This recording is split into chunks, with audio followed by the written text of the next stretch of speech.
Assalamualaikum warahmatullahi wabarakatuh. Salam sehat dari kami, tim KKN UGM YO 170, Unit Kasihan A. Perkenalkan, nama saya Irfan Wahyudin, mahasiswa Teknik Kimia Universitas Gadjah Mada, Angkatan 2017. Di sini saya hendak menyampaikan materi terkait olah sampah dengan biokomposter.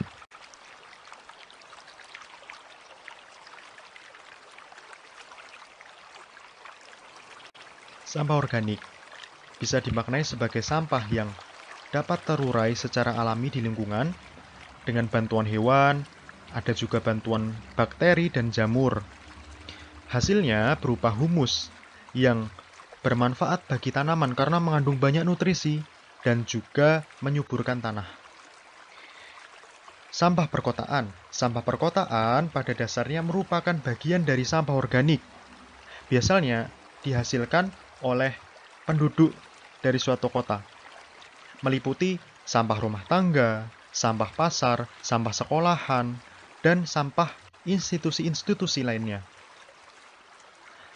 Sampah biowaste. Sampah biowaste lebih merujuk pada sampah rumah tangga dan sampah pertanian.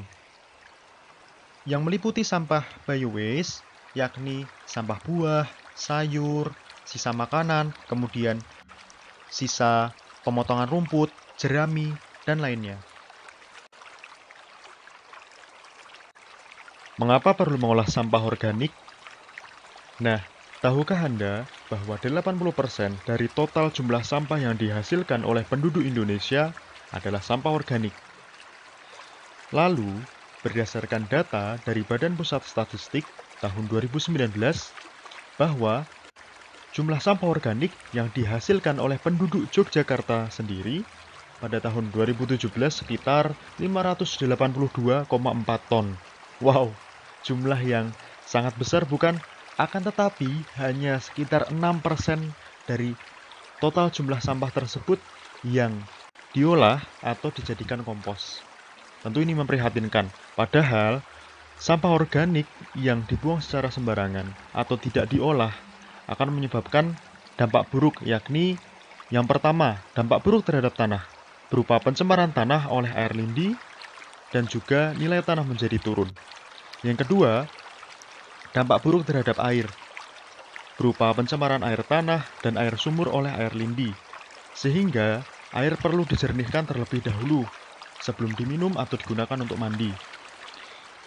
Yang ketiga, dampak buruk terhadap udara, yakni timbulnya bau yang tidak sedap, kemudian ada gas metana yang dapat memicu efek rumah kaca atau pemanasan global. Yang keempat, kesehatan dan pemandangan, memicu perkembangan penyakit pada manusia seperti kolera, diare, dan lainnya, dan juga mengacaukan pemandangan.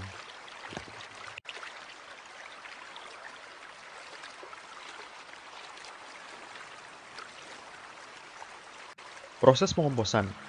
Pada proses pengomposan terjadi penguraian sampah organik menjadi humus atau bahan yang bermanfaat bagi tanah dan juga tanaman. Bentuknya seperti tanah seperti itu. Tetapi dia itu kalau digunakan di tanah, dia akan meningkatkan kesuburan tanah sehingga baik bagi tanaman. Pada proses pengomposan ada dua jenis, yakni aerobik dan anaerobik. Siapakah yang membantu kompos? Jawabannya bakteri dan jamur yang tidak bisa kita lihat secara langsung tanpa menggunakan mikroskop. Walaupun dalam beberapa kasus jamur itu bisa dilihat dengan tanda-tandanya warnanya putih, kemudian bentuknya seperti serbuk di sekitar kompos. Baik, kembali lagi ke aerobik dan anaerobik. Nah, aerobik itu adalah pengomposan yang membutuhkan oksigen. Jadi, ketika bakteri dan jamur ada oksigen, dia bernafas dan bertumbuh kembang, sehingga menghasilkan energi dan panas untuk menguraikan sampah organik menjadi kompos.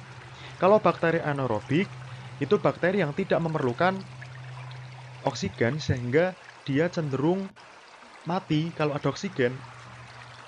Contohnya, ketika kita mempunyai kotoran ternak, dan kita biarkan dia di udara luar terbuka, tetap terjadi penguraian secara anaerobik karena kondisi yang lembek atau lembab pada kotoran ternak tersebut mencegah udara masuk ke dalam kotoran, sehingga bakteri anaerobik bisa menguraikan kotoran ternak tersebut menjadi suatu pupuk kandang atau juga dihasilkan gas, sehingga nggak heran kalau baunya kemana-mana. Nah, pada proses pengomposan aerobik ada 4 tahapan. Contohnya fase pemanasan, fase termofil, fase pendinginan, dan fase pematangan. Fase pemanasan. Ketika bahan-bahan seperti sampah dedaunan, sampah buah, dan kotoran hewan dicampur, maka mulai terjadi penguraian oleh bakteri. Contohnya di sebelah kiri bawah itu ada lingkaran, kemudian gambar bintik-bintik ungu itu adalah bakteri Lactobacillus. Nah, bakteri sejenisnya itu akan menguraikan gula dan lemak, kemudian jamur itu menguraikan serat-serat yang sulit diuraikan oleh bakteri. Yang kedua, fase termofil. Nah, di sini mulai ada kenaikan suhu. Bakteri dan jamur yang hidup pada fase ini, yang sekitar suhunya itu 65-70 derajat, itu akan menghasilkan zat kimia untuk membunuh bakteri penyebab penyakit pada tanaman dan manusia. Sudah kita ketahui bahwa dalam kotoran ternak ada bakteri, contohnya antraks misal. Itu bisa menyebabkan penyakit antrak pada manusia. Nah, proses ini sangat penting karena jika tidak mencapai fase termofil, bakteri seperti salmonella yang menyebabkan penyakit tifus yang dijumpai pada kotoran ayam dan bakteri antrak tadi tidak mati jika tidak mencapai minimal suhu 45 derajat Celcius. Pada fase ini pula, penguraian serat bahan lebih kuat sehingga mulai timbul bau. Jadi ada gas amonia. Kalau kita cek pula, misal kita cek sampah organik ketika sudah mencapai fase ini akan hangat, bahkan panas. Lalu fase pendinginan. Pada fase pendinginan, suhu mulai menurun ke 25-40 derajat Celcius kembali. Tetapi penguraian tetap lanjut dan beberapa bakteri dan jamur menghasilkan zat-zat kimia pembunuh jamur penyakit tanaman. Lalu ada fase pematangan. Pada fase ini, suhu mulai mencapai suhu lingkungan sekitar 27-30 derajat. Pada tahap ini, bakteri dan jamur masih menguraikan bahan yang belum terkomposkan, contohnya serat-serat kayu, itu kan memerlukan waktu yang cenderung lama. Dan juga kompos mulai terbentuk, warnanya gelap dan bau seperti bau tanah. Nah, bau tanah ini dihasilkan oleh bakteri yang dinamakan Actinomycetes. Zat kimia yang dihasilkan bernama geosmin, sehingga bau yang ditimbulkan dari kompos ini khas bau tanah dan sudah tidak ada bau dari pupuk kandang atau bau dari sampah yang busuk lagi. Sebelum kita mengompos, tentu kita harus tahu terkait pemilihan bahan. Kenapa ini penting? Walaupun pengomposan itu terdengar sederhana, tapi tidak asal campur-campur atau yang penting bahan ini banyak, yang ini bahan ini sedikit, enggak seperti itu. Tetapi harus kita ketahui terlebih dulu bahwa ada istilah sampah hijau dan sampah coklat. Nah, sampah hijau merupakan sampah yang kaya akan nitrogen, kemudian dia cenderung banyak mengandung air, dan juga lebih mudah membusuk kalau misalkan tidak segera ditangani. Contohnya adalah sampah buah-buahan, sampah makanan, kemudian kotoran ternak, rumput-rumput, dan juga dedaunan, dan lain sebagainya.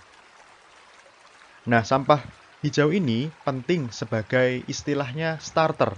Kalau bahasa mudahnya adalah memicu perkembangan bakteri dan jamur pada sampah sehingga proses pengomposan akan lebih cepat. Kemudian ada sampah coklat. Nah, sampah coklat ini adalah sampah yang kaya akan karbon. Biasanya cenderung berserat, kemudian kandungan airnya sangat sedikit, dan dia kalau dibiarkan di udara terbuka tidak akan terurai secara cepat dan biasanya nggak menimbulkan bau. Contohnya sekam padi, serat kayu, ampas kopi, serbuk kayu hasil gergaji, dan sebagainya. Lebih lanjut terkait pemilihan bahan, ada faktor penting loh, yakni CN ratio. CN ratio, tulisannya C per N sih, tapi lebih hendaknya CN ratio saja. Nah, ini menyatakan jumlah karbon dibanding nitrogen pada sampah organik. Jika nilai C per N-nya besar, maka bahan tersebut kaya akan karbon. Biasanya banyak mengandung karbohidrat, gula, dan serat kayu. Jika C per N kecil, maka kandungan nitrogen akan lebih besar. Biasanya banyak mengandung lemak dan protein. Idealnya, campuran untuk kompos, C per N rasionya itu antara 25-35. Baik, kita lihat di tabel bahwa ada dua jenis sampah, yakni sampah hijau dan sampah coklat. Di bagian kiri itu adalah sampah coklat. Contohnya sampah kebun itu memiliki CN rasio yang rendah, yaitu 20-35. Kemudian ampas kopi 20-30, sampah dedaunan 40-70, rami cukup tinggi ya, 50-100, dan yang tertinggi di tabel ini adalah serbuk kayu, yakni 200-500. Ini menunjukkan bahwa serbuk kayu itu serat karbonnya banyak dan cenderung kering. Kemudian dia tidak mudah terurai secara langsung oleh bakteri dan jamur kalau ditempatkan di udara terbuka. Lalu di sebelah kanan kita mempunyai sampah hijau. Contohnya kotoran ayam. Kita lihat CN rasionya rendah, yakni 8-10, kemudian ada sampah makanan 14-17, potongan rumput ada 9-25, kompos matang 12-15, kompos muda 15-18, kotoran sapi 15-20, dan sampah dapur 15-25. Nah, kenapa CN rasio penting? Ketika kita mencampur bahan, kita harus mempertimbangkan bahwa tidak boleh sampah hijau itu terlalu tinggi atau sampah coklat juga terlalu tinggi. Nah, jika sampah hijau atau sampah yang mengandung nitrogen dengan CN rasionya itu rendah terlalu tinggi, maka yang terjadi akan cepat busuk. Jadi, malah fermentasi, bukan pengomposan. Nah, ini akan menimbulkan bau dan menarik lalat untuk datang, sehingga bisa menimbulkan penyebaran penyakit. Oleh karena itu, perlu ditambahkan serat-serat, rami, rerumputan, kering ya, agar bahan tersebut tidak terlalu lembek dan juga CN rasionya mendekati 25-35. Kemudian kalau sampah hijaunya, kalau sampah coklatnya yang terlalu banyak, bagaimana? Nah, ini membuat kompos sulit terbentuk, atau jika terbentuk pun membutuhkan waktu yang lama, karena untuk menguraikan sampah coklat itu bakteri dan jamur perlu energi, sehingga perlu sampah hijau. Nah, kalau sampah hijaunya itu terlalu rendah, yang terjadi hanya sebagian kecil saja dari sampah coklat yang terurai. Nah, ini akibatnya kompos tidak terbentuk maksimal. Ataupun kalau terurai perlu waktu yang lama, bisa mencapai 1 tahun begitu.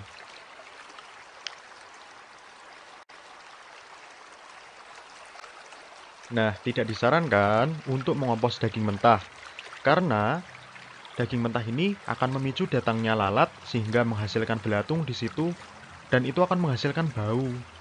Kemudian juga bisa menarik hewan-hewan lain seperti tikus atau cacing. Kalau untuk pengomposan daging mentah, itu sebaiknya dilakukan dengan lalat black soldier fly. Itu larvanya bisa memakan daging dalam jumlah besar, kemudian yang dihasilkan nanti ada larva yang bisa dijadikan pakan untuk lele, dan juga materi yang mungkin seperti humus, tapi sebenarnya bukan humus, tapi mirip, itu bisa untuk kompos. Tapi harus dicampur dengan sampah buah dan sayur. Yang kedua, arang. Arang ini memang mengandung sulfur, nitrogen, kemudian mengandung karbon, dan juga mengandung fosfor. Tetapi yang perlu diperhatikan bahwa tanaman memang memerlukan fosfor, sulfur. Nah, arang ini punya kandungan yang lebih tinggi dari itu. Sulfur pada arang itu akan menyebabkan kompos itu menjadi lebih masam dan dapat merusak tanaman. 2. Tanaman berpenyakit. Nah, ibaratnya yang sakit jangan dicampur dengan yang sehat. Tanaman berpenyakit akan memicu perkembangan bakteri patogen, bakteri jahat yang mengganggu pertumbuhan bakteri baik, sehingga mereka istilahnya kompetisi terkait makanan. Jadi sampah-sampah organik tersebut sebenarnya memang mengandung bakteri jahat dan bakteri baik. Tetapi pada fase termofil, bakteri baik itu berkembang lebih banyak sehingga dapat menekan pertumbuhan bakteri jahat atau membunuh bakteri jahat. Kemudian, kotoran kucing. Kotoran kucing ini setelah diteliti itu mengandung Toxoplasma gondii atau suatu hewan yang kita tidak bisa lihat langsung dengan mata telanjang tanpa bantuan mikroskop, itu tidak bisa mati ketika suhunya 70 derajat Celcius. Jadi, ini perlu diperhatikan bahwa tidak semua kotoran bisa dikompos, terutama kotoran manusia juga. Karena ini menyebabkan bakteri yang buruk, seperti bakteri Escherichia coli, kemudian bakteri yang menyebabkan penyakit pencernaan yang tidak mati pada suhu 65-70, ini dapat memicu perkembangan penyakit, terutama jika kita misal memegang kompos tanpa menggunakan sarung tangan atau sarung tangan karet, sehingga kita lupa untuk cuci tangan dan tidak sengaja kita memegang makanan, itu akan menyebabkan bakteri masuk ke dalam pencernaan kita yang menyebabkan kita diare atau keracunan makanan. Yang terakhir, limbah susu. Nah, limbah susu ini tidak disarankan juga untuk dikompos karena dia akan menarik cacing dan juga baunya itu tidak sedap sekali.